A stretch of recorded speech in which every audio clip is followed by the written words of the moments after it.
Diddy just can't seem to get away from the gay allegations, and this time he's once again become a topic of conversation after the game seemingly suggested that Diddy tried to seduce him. I started kicking it with Diddy, right? I ran around with Diddy for 2 years, damn near.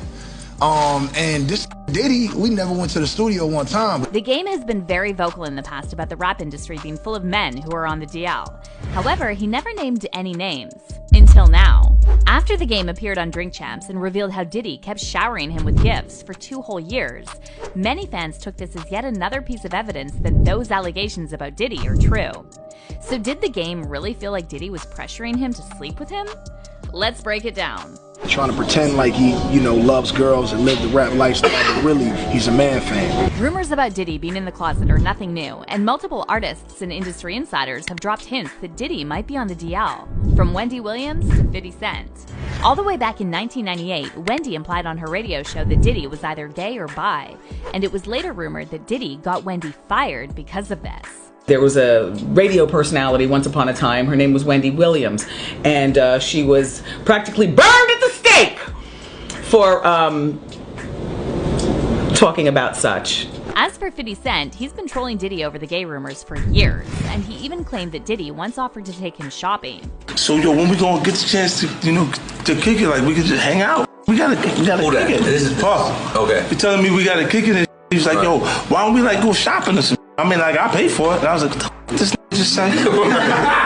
But rumor has it that 50 isn't the only rapper Diddy tried to seduce, and he might have used the same shopping tactic on none other than The Game. What's interesting is The Game is one of the first rappers who publicly talked about how the industry is full of men who are on the DL, and their Playboy image is just a cover. Back in 2011, The Game appeared on Vlad TV, and when asked if he thinks there are more rappers who are in the closet than people think, The Game said he knows several. The Game also explained that the reason he has a problem with male artists who are in the closet is because they're deceiving the women they date and possibly spreading STDs. So that in the closet is real scary, you know what I'm saying? So we got to get into, get into the seriousness of it, and it's just not fair to, other people. And then that spreads because that girl that you might be fooling might leave you and go find another dude who ain't gay, give him the disease, and he cheats on her. And after this interview recently resurfaced again, some fans even speculated that it was Diddy who gave Usher an STD because, as you probably know, Usher was exposed for giving an STD to one of the women he was involved in. In 2017, documents leaked online that Usher had been a carrier of the STD since 2009 or 2010 and infected his female partner with it in 2012. The documents also revealed that Usher paid the woman's doctor bills and settled a civil suit with her for $1.1 million. Now, all this took place years after The Game claimed in his interview with Vlad that he knows several high-profile rappers who are on the DL and who are using their womanizer reputation as a cover. However, many fans suspected that Game was talking about Diddy because Diddy has been linked to numerous women over the years and has 7 children with 4 different women. There's been a lot of speculation that Diddy was essentially using these women as cover and wanted to have as many kids as possible to distract people from the gay rumors. In fact, Diddy's former bodyguard, Gene Deal, suggested in an interview that Diddy's late wife, Kim Porter, knew Diddy was cheating on her with both women and men. He was with every chick, every dude, whoever he wanted to be with, when Kim was alive. Gene also said that Kim was probably planning to expose Diddy in the book she was writing before she died, and he implied that Diddy is most likely relieved that Kim is gone because she knew of all his deepest, darkest secrets. Kim know all his deepest secrets. You understand? Kim knew why he was using the butt plug. Kim probably told all that in her book.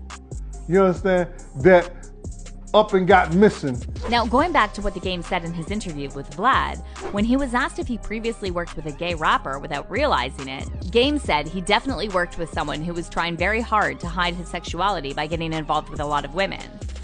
So you think that you've worked with a gay rapper? Yeah, man. And gay, not being just full out gay, but hiding it, trying to pretend like he, loves girls and live the rap lifestyle, but really, he's a man fan. But was The Game really talking about Diddy here? Well, after The Game recently appeared on Drink Champs and opened up about how he started hanging out with Diddy, many fans connected the dots and said it sounds like Diddy was trying to take The Game shopping too. To give you some context, The Game started his career in 2001 with the help of his older brother, Big Face 100, and they made a mixtape together, which eventually reached Diddy's hands. The Game thought Diddy would sign him to his label, Bad Boy Records, But that never happened, and in the meantime, Dr. Dre got hold of Game's mixtape and offered him a contract, which eventually led to Game joining 50 Cent's collective, G-Unit. And while Diddy never revealed why he didn't sign the Game, based on what the Game said in his Drink Champs interview, it might have something to do with Game rejecting Diddy's advances. The Game revealed that Diddy befriended him under the pretext of making an album. However, for almost 2 whole years, all they did was travel together, and Diddy kept buying him expensive gifts like watches and chains. I started kicking it with Diddy, right? I ran around with Diddy for 2 years, damn near. And this nigga Diddy, we never went to the studio one time, but he was like, yo, I with your demo, that you know, bad boy, but hey, Playboy, hey, here go a watch, Playboy, here go a chain, Playboy. I'm like, yo, we ever gonna rap? This nigga like, nah. I was doing it for 2 years. Yo, but the jet leaves at 5. We going to Miami, Playboy. We going to, you know what I'm saying? We going to New York. We in ATL this weekend, Playboy. Pop out. And I was going everywhere with Diddy. The Game said that after 2 years of Diddy basically doing everything but making music with him, Diddy just told him out of nowhere that he belongs with Dr. Dre. And considering all the rumors that have been swirling around Diddy, fans took this as Game basically saying that Diddy was trying to seduce him or get him to do some favor for him in exchange for a contract. However, since the Game wasn't up for it, Diddy may have eventually decided to give up and let him go to Dre. But there's another side to this story, because the Game's big brother actually implied that Diddy and the Game did end up having something more than a friendship. In 2022, Face fired shots at Game in an Instagram post and shared a photo of Diddy hugging Game from behind with the message, "Maybe it wasn't my street credibility." Now, Big Face and the Game did have a pretty messy falling out shortly before Game made it big, and some fans didn't take Face's posts seriously, accusing him instead of being bitter about Game's success. However, many others said that Face is probably one of the few people who knows exactly what went down between Game and Diddy, considering all of this was going on before Game had a contract and before the public even knew about him. A lot of fans also pointed out how Game never explained why he stuck around Diddy for 2 whole years, allowing Diddy to buy him expensive gifts and take him on trips without ever questioning why they weren't making any music. But that's not all. A few years back, Game also revealed that Diddy wasn't the only one buying gifts. In 2015, Game and Diddy released the track Standing on Ferraris, and Game revealed he bought Diddy a Ferrari as a thank you for helping him start his career. I was always grateful that Diddy didn't like do no bullshit. He was a real nigga. Yeah. So I feel like I owe Diddy something, so I bought him a Ferrari, man. But Diddy never signed Game to his label, so why exactly did Game feel like he owed him something? Well, fans definitely have their own theories about this. The question answers itself, one fan said. What were they doing 2 years? You already know. And another fan added, I can see Game being Diddy's type. Game got that pretty boy look, but the tats and persona make him look rugged. But let's hear your thoughts on this. Do you think something happened between the Game and Diddy during those 2 years? Comment down below.